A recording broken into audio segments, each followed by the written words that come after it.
जय श्री कृष्ण. मंगल Thombare YouTube चॅनलमध्ये तुम्हा सर्वांचं स्वागत आहे. तर इकडे पहा, आपण उपवासाच्या पुऱ्या बनवलेल्या आहेत. खूपच सुंदर खुसखुशीत अशा ह्या पुऱ्या झालेल्या आहेत. चवीला तर एकदम टेस्टी लागतात आणि एकदम साधी सोपी रेसिपी आहे आणि कमी साहित्यामध्ये आणि पोटभरीचा हा उपवासाचा पदार्थ आहे आणि झटपट असा तयार होणारा पदार्थ आहे. तर ह्या दह्याबरोबर एकदमच अप्रतिम लागतात. तर नक्कीच तुम्ही ही रेसिपी पहा. चला तर आपण रेसिपीला सुरुवात करूया. तर इकडे मी 2 वाट्या पीठ घेतलेले आहे. तर हे पीठ कशाचं आहे? भगर आणि राजगिऱ्याचं पीठ हे समप्रमाणात घेऊन दळून आणलेलं आहे आणि घरघंटीवरती दळलेले. तर ते 2 वाट्या मी पीठ घेतलेलं आहे. तसेच इथे 2 मध्यम आकाराचे बटाटे छान किसून धुवून पिळून घेतलेले आहेत. ते पण आता आपण त्या पिठावरती टाकून घेणार. तसेच हिरवी मिरची आणि थोडीशी कोथिंबीर वाटून घेतलेली आहे. तर हा जो हिरवी मिरचीचा ठेचा आहे तो पण आपण या पिठावरती टाकून घेऊया. तसेच इथे जाडसर असं शेंगदाण्याचं कूट घेतलेलं आहे. ते तुमच्या आवडीप्रमाणे 2-3 चमचे टाकलं तरी चालतंय. चवीनुसार मीठ. तर हा जो फराळाचा पदार्थ आहे अगदी पोटभरीचा आहे. तर अशा पद्धतीने नवरात्रीमध्ये वगैरे पण तुम्ही उपवासाला खाऊ शकता. तर आता पाणी न टाकताच आपण छान हे सगळं मिश्रण मिक्स करून घेऊया. आणि अशा पद्धतीने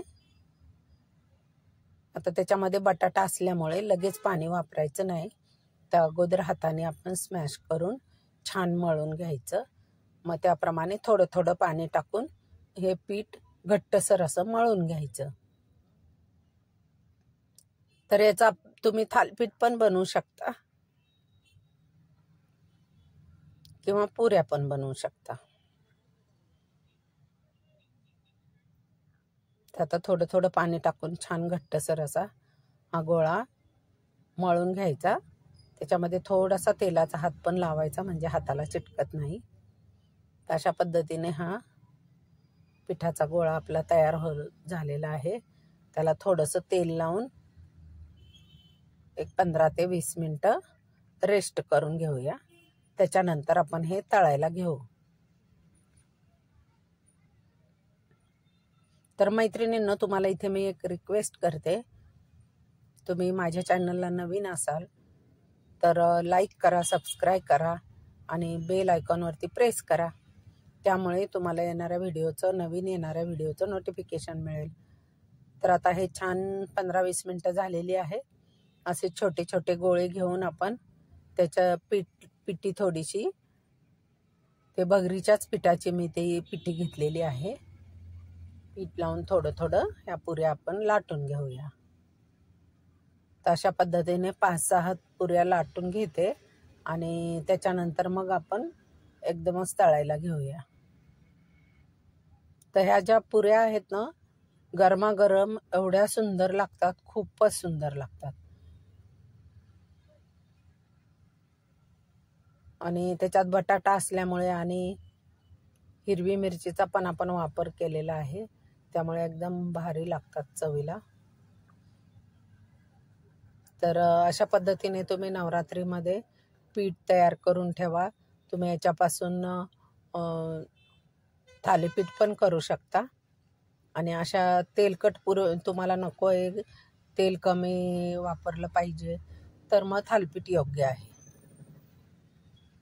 तर आता तेल गरम करायला ठेवले. तुम्हाला हवं तर तुपामध्ये पण तळू शकतात, पण मी इथे तेलामध्येच तळून घेत आहे.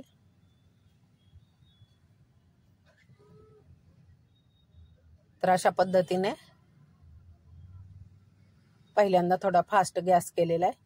फास्ट गॅसवरती तळून घ्यायचं. कमी जास्त करतच ह्या पुऱ्या छान खरपूस अशा तळून घ्यायच्या.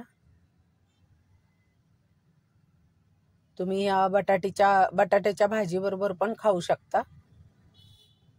मी इथे कच्चा बटाटा किसून टाकलेला आहे. तुम्ही इथे उकडलेला बटाटा स्मॅश करून टाकला तरीही चालेल.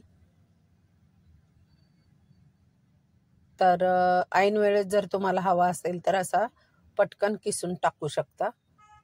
खूपच चवीला भन्नाट लागते. आणि हे प्रमाण अगदी योग्य आहे.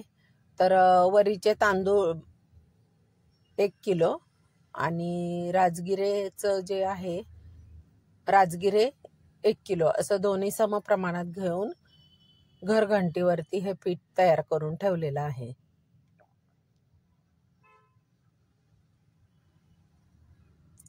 आणि तुम्हाला हवं तर थोडासा साबुदाणा पण टाकू शकता त्या मिश्रणामध्ये. अगदी थोडासा, अर्धी वाटी. तर अशा पद्धतीने एक एक दोन दोन पुऱ्या आपण सगळ्या तळून घेऊया. आणि या गरमागरमच खायला छान लागतात. थंड झाल्यावरती त्याची चव एवढी चांगली लागत नाही. गरम असताना छान लागतात.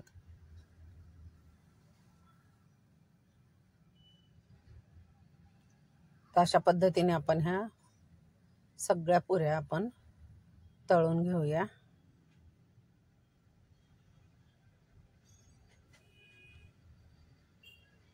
वा, मस्त दिसायला पण छान दिसतायत. असं बटाटा जो लांब लांब किसलेला आहे तो पुऱ्यांवरती असा तळल्यानंतर खूप छान दिसतो.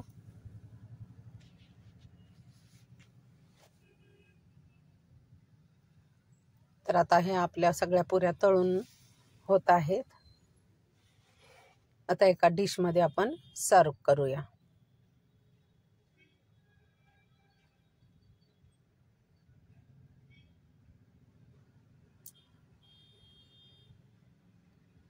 तर आता आपण इथे या डिश मध्ये सर्व करूया. आणि एक छोटी वाटी मस्त दही घेतलेला आहे. दह्याबरोबर ह्या गरमागरम